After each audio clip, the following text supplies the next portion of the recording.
ঈদের আগের ব্যস্ততা, এক ঘরের না বলা গল্প। ঈদ আসছে আর কয়দিন বাকি। ক্যালেন্ডারের পাতায় তারিখটা যত কাছে আসে ঘরের ব্যস্ততা তত বেড়ে যায়। বাইরের মানুষ শুধু নতুন জামা দেখে, সেলফি দেখে, হাসি মুখ দেখে, কিন্তু একটা ঘরের ভিতর একজন নারী কতভাবে ঈদটাকে সাজিয়ে তুলে সেটা কেউ দেখে না, কেউ বুঝে না। ঈদের আগের সেই দিনগুলো, ঘুম থেকে ওঠার আগেই মাথায় চিন্তা শুরু। এই পর্দাটা ধোয়া হয়নি, আলমারিটা গোছানো দরকার, সোফার কভারটাও পুরনো লাগছে। মনে হয় ঈদ মানে যেন ঘরটাকে নতুন করে বানাতে হবে। সকালে উঠে এক কাপ চা ঠিক মতো খাওয়ার সময় নেই।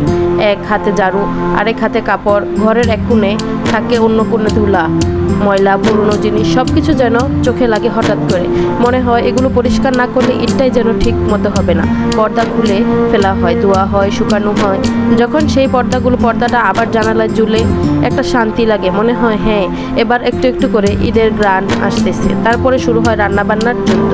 ফ্রিজ খুললেই মনে হয় এগুলো দিয়ে হবে না, কি কি লাগবে, সামাই, দুধ, চিনি, ঘি, মাংস, মশলা, পোলাওয়ের চাল, লিস্ট বানানো শুরু। বাজারে গেলে আরেক যুদ্ধ, বিয়ের গরম, দাম বেশি, তারপরও সব কিনতে হবে, কারণ ঈদে তো একটু ভালো কিছু না হলে হয় না। বাসায় ফিরে আবার চিন্তা, ঈদের দিন সকালে কি রান্না করব, দুপুরে কি বানাবো, পরের দিন কি খাওয়া হবে, এই চিন্তাগুলো থেকেই যায়।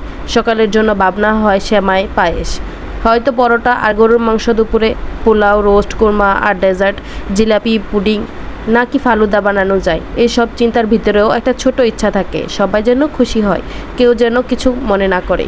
কিন্তু এই সবের মাঝে নিজের জন্য কোনো চিন্তা থাকে না। নিজের জামাটা ঠিক আছে কিনা সেটা দেখারও সময় হয় না।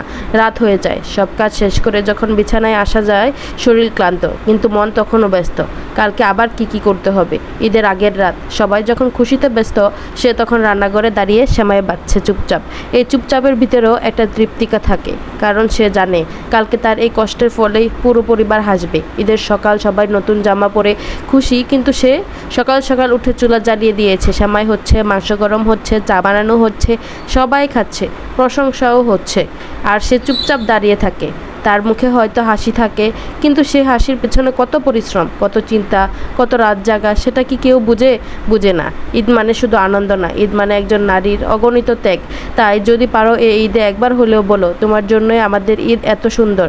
এই ছোট্ট কথাটা তার সব কষ্ট ভুলিয়ে দিতে পারে। শেষ কথা, ঈদের আনন্দ সবার, কিন্তু সেই আনন্দের পিছনে কারো নীরব পরিশ্রম লুকিয়ে থাকে। তাকে মূল্য দাও, তাহলেই ঈদ সত্যিকারের সুন্দর হবে।